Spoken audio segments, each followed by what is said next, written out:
Assalamualaikum warahmatullahi wabarakatuh. Bismillah walhamdulillah wassalatu wassalamu ala rasulillah wa ala alihi wa sahbihi wa man wala wala hawla wala quwata illa billah amma ba'du. Jamaah Perti yang insyaallah dimuliakan Allah Subhanahu wa taala, ketika menafsirkan surah An-Nisa ayat ke-41, Syekh Sya'rawi, Mutawalli Sya'rawi mengutip sebuah riwayat yang berkenaan dengan bagaimana Allah Subhanahu wa taala sangat mencintai baginda Rasulullah sallallahu alaihi wasallam. Saking cintanya Allah kepada Rasulullah sallallahu alaihi wasallam, beliau melihat bahwa Rasulullah itu sangat gundah dengan nasib umatnya. Ketika di dalam kitab tersebut beliau mengatakan falamma ra'al haqqu ta'ala anna rasulahu mashghulun bi amri ummati faqala lahu. Ketika Allah Subhanahu wa taala melihat bahwa rasulnya Nabi Muhammad sallallahu alaihi wasallam disibukkan dengan perkara umatnya, faqala lahu, kemudian Allah berkata kepadanya, "Lau syi'ta ja'altu amra ummatika ilaika." Wahai Muhammad, jika engkau ingin, saya akan jadikan urusan umatmu ditentukan oleh kamu sendiri. Kemudian Rasulullah sallallahu alaihi wasallam menjawab, "La ya Rabb, anta arhamu bihim minni." Ternyata Rasulullah sallallahu alaihi wasallam dengan begitu tingginya adab beliau kepada Allah Subhanahu wa taala mengatakan, "La ya Rabb, tidak wahai Tuhanku, anta arhamu bihim, engkau sejatinya lebih penyayang kepada mereka minni dibandingkan aku." Kemudian Allah Subhanahu wa taala menjawab, "Idzan la ukhzika fihim abadan." Oleh sebab itu, saya tidak akan membuatmu sedih terkait dengan nasib mereka selama-lamanya. Nah, dalam kutipan ini terlihat jelas bahwa Nabi kita Nabi Muhammad sallallahu alaihi wasallam adalah nabi yang begitu penyayang kepada umatnya. Bahkan dalam riwayat lain disebutkan bahwa ungkapan terakhir yang beliau ucapkan ketika hendak wafat adalah ummati ummati, umatku umatku. Beliau tidak rela umatnya tinggal atau umatnya tertinggal atau ditinggalkan oleh beliau dalam kondisi yang tidak baik. Sehingga ucapan itulah yang keluar dari mulut beliau ketika diwafatkan Allah Subhanahu wa taala.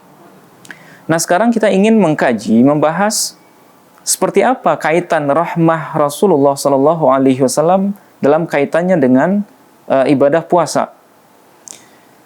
Sayyidah Aisyah dalam sebuah riwayat sahih dalam Sahih Bukhari itu pernah meriwayatkan sebuah hadis. Beliau mengatakan, "Ma khuyyira Rasulullah sallallahu alaihi wasallam baina amrayni illa ikhtara aisarahuma ma lam ya'tham." Tidaklah Rasulullah sallallahu alaihi wasallam ketika beliau diberikan pilihan terkait dengan dua perkara, maka beliau pasti memilih yang lebih mudah di antara keduanya, selama urusan itu tidak menimbulkan dosa. Nah, terlihat jelas bahwa Rasulullah Shallallahu Alaihi Wasallam saking cintanya kepada umatnya, beliau tidak mau memilihkan sesuatu yang akan memberatkan umatnya. Dan ini juga akan terlihat dari riwayat yang kedua yang bersumber dari juga dari Sayyidah Aisyah dalam Sahih Bukhari terkait dengan bagaimana Rasulullah Shallallahu Alaihi Wasallam mencontohkan qiyamul lail kepada umatnya. Kalau sekarang kita melihat bahwa setiap malam umat Islam selalu qiyamul lail atau salat tarawih ba'da isya sebagai upaya untuk mendirikan malam-malam bulan Ramadan. Tapi bagaimana Rasulullah Shallallahu Alaihi Wasallam mencontohkan di awal-awal dahulu? Ternyata dalam riwayat itu disebutkan Rasulullah hanya pergi ke masjid waktu itu semalam atau 2 malam saja. Kemudian pada malam ketiga beliau tidak keluar, tidak melaksanakan sholat tarawih di masjid karena beliau tahu dan khawatir kalau seandainya beliau merutinkan ibadah tersebut, khasyitu an tufradu alaikum. Beliau mengatakan, saya khawatir kalau ibadah sholat Qiyamul Lail itu, atau yang kita kenal sekarang ini dengan salat tarawih itu, diwajibkan Allah kepada kalian. Dan saya tidak mau kalian merasa sulit dengan ibadah tersebut. Nah, terlihat jelas dalam hadis ini betapa rahmat Rasulullah SAW yang begitu luas, yang begitu besar kepada kita umatnya. Beliau tidak mau memberatkan umatnya hanya sekedar untuk melakukan ibadah Qiyamul Lail setiap malam. Begitu juga dengan asal muasal puasa. Kalau kita baca dalam riwayat hadis sahih juga terkait dengan awal mula puasa Ramadan, ternyata kita akan temukan bahwa puasa Ramadan dahulu itu diawali sejak seseorang tertidur di malam hari. Seandainya dia tidur misalnya ba'da maghrib, kemudian dia bangun misalnya di pertengahan malam atau di jam 10 malam misalnya, maka puasanya dimulai sejak jam 10 malam. Nah, hal ini itu pernah dialami oleh salah seorang sahabat yang bernama Qais bin Surmah al-Ansari. Pernah suatu kali dia pulang dari bekerja menjelang maghrib, kemudian dia bertanya kepada istrinya, apa makanan yang akan kita makan untuk berbuka nanti, wahai istriku? Kemudian istrinya menjawab, tidak ada, wahai suamiku. Kemudian istrinya berniat untuk membelikan makanan berbuka untuk Qais bin Surmah. Ketika istrinya pergi untuk membeli makanan, ternyata Qais bin Surmah ketiduran dan baru bangun di tengah malam. Nah, ketika melihat suaminya baru bangun, istrinya merasa kaget. Ternyata ketika dia sudah tertidur, maka dia tidak bisa lagi makan atau berbuka, dan bahkan untuk sahur pun dia tidak bisa melakukannya, karena pada saat itu puasa diawali ketika seseorang sudah tertidur. Nah, keesokan harinya ketika dia bekerja, ternyata dia pingsan karena berpuasa hampir 2 hari lamanya, karena di hari kedua ini dia tidak makan sama sekali.